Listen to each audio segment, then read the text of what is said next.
A minha relação com o quilombo, ela é antiga. Desde criança eu faço parte do quilombo. Eu tenho uma tia que era casada no quilombo, né? E assim, uma coisa muito interessante, a família do Durim mandava o leite que eu tomava, eles mandavam lá do quilombo, porque meu pai fazia a linha do leite, do contamestre para a Ressaquinha. Então essa ligação do quilombo é desde criança. Quando eu trabalhei no quilombo, na época no mandato do Onésimo, então eu falei com o Dr. Manel, nas próximas eleições eu gostaria que ele fizesse um favor para o quilombo. E esse favor seria arrumar a escola do quilombo. Porque na minha sala de aula eu tinha um pau fincado no meio da sala e eu dava aula com aqueles paus fincados no meio da sala para não cair o telhado. E a primeira coisa que eu pedi para ele, quando ele foi eleito, que ele arrumasse o quilombo, a escola do quilombo, Antônio Mariano. E ele arrumou. Mas como eu gosto muito de quilombo, de negros, que eu sou negra, eu não posso negar a minha raça.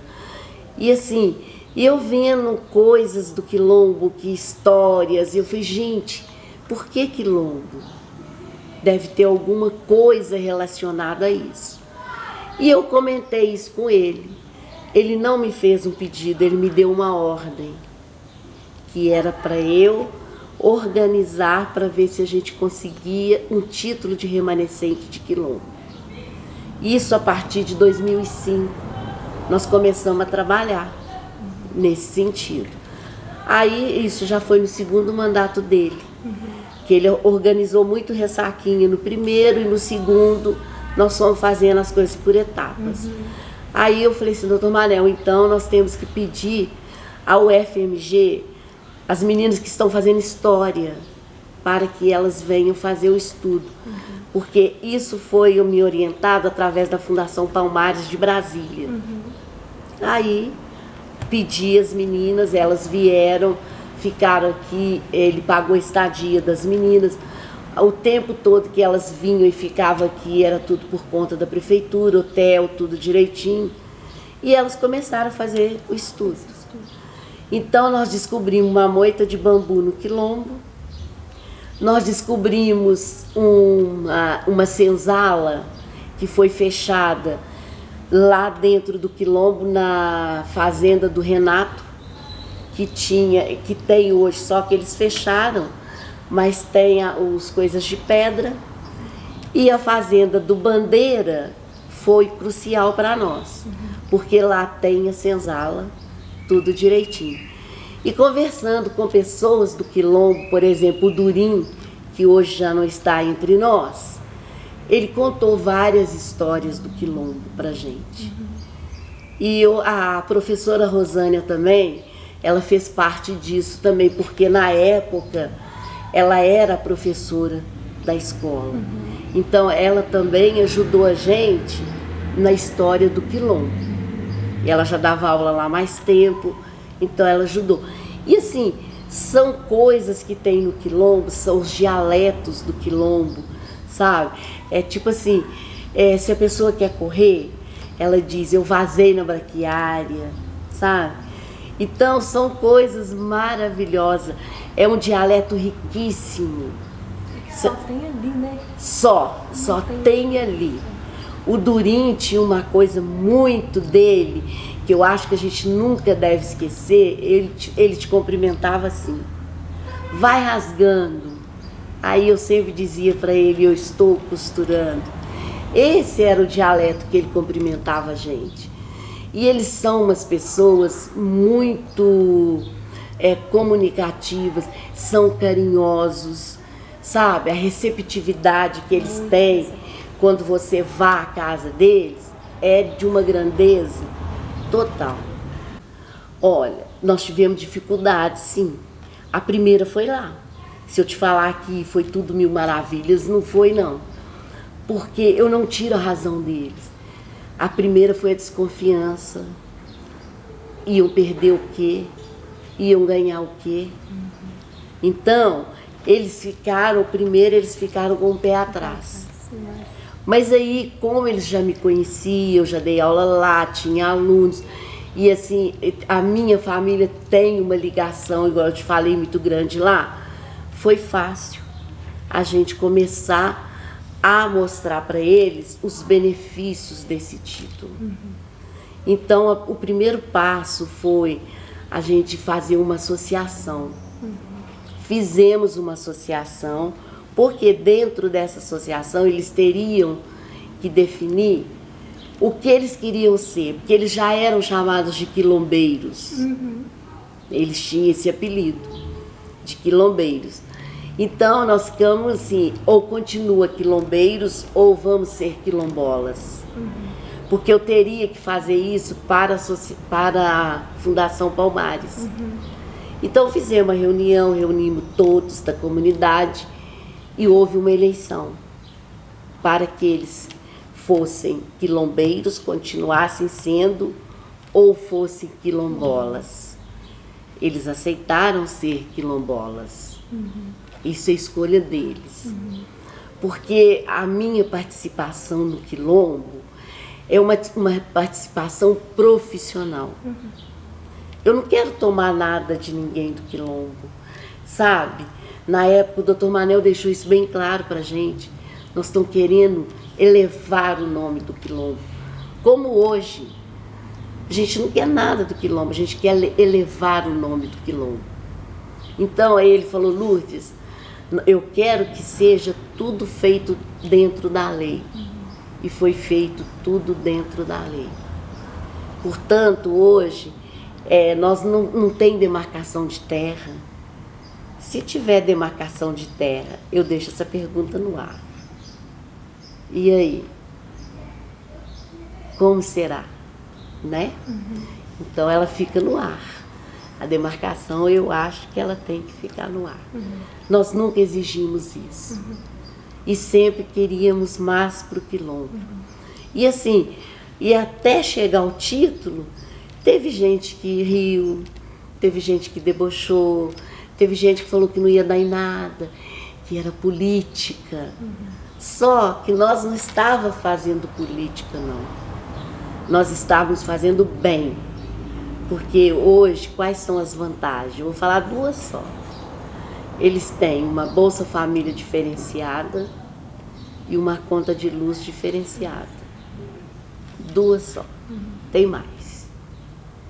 Outra coisa, o município ganha com isso também. Se a gente falar que o município não ganha, é mentira, né? Então, o município também ganha. E tudo que o município ganha, ele ganha para ele administrar. Não é diretamente pro quilombo. Porque às vezes as pessoas pensam que, por exemplo, o royalty é só do quilombo. Não é só do quilombo. Ele é da prefeitura para ser administrada em prol de toda a ressaquinha, inclusive o quilombo. Então é umas coisas que nós tivemos benefício com o royalty, mas ele não é direcionado só para o quilombo, não. E eu ia te fazer a pergunta também. Qual que é a importância do quilombo para a ressaquinha? E você acabou de responder, né? Não só essa, mas... É muito importante, porque através desse título de remanescente de quilombo, nós tivemos direito a um royalty, entendeu? Porque quando, 2008, que eu estava na Secretaria de Educação, eu lancei um projeto, a mando do Dr. Manel, para o quilombo diante da Petrobras. Então já estava tudo definido com a Petrobras o que seria feito no quilombo.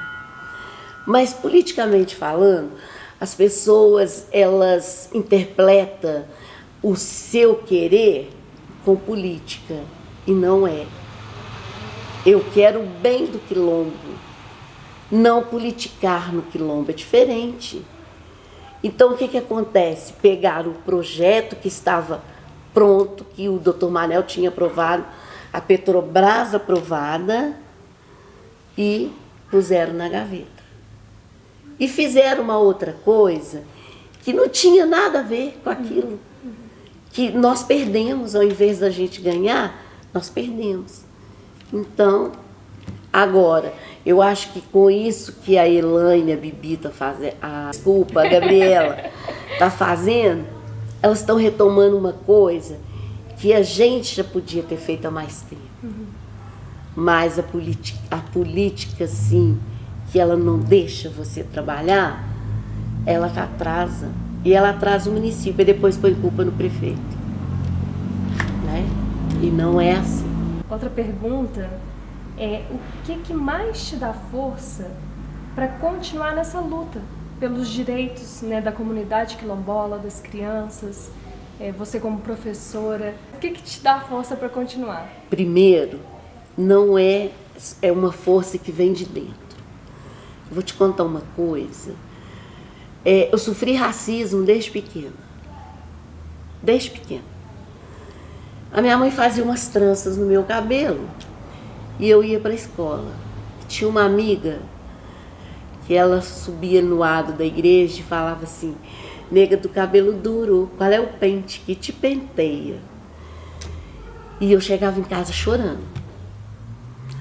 Aí um belo dia, eu cheguei em casa, meu pai era caminhoneiro, tinha o 4º ano de grupo. Ele falou comigo assim: por que você tá chorando? Eu falei: pô, ela me chama todo dia de nega do cabelo duro, preta.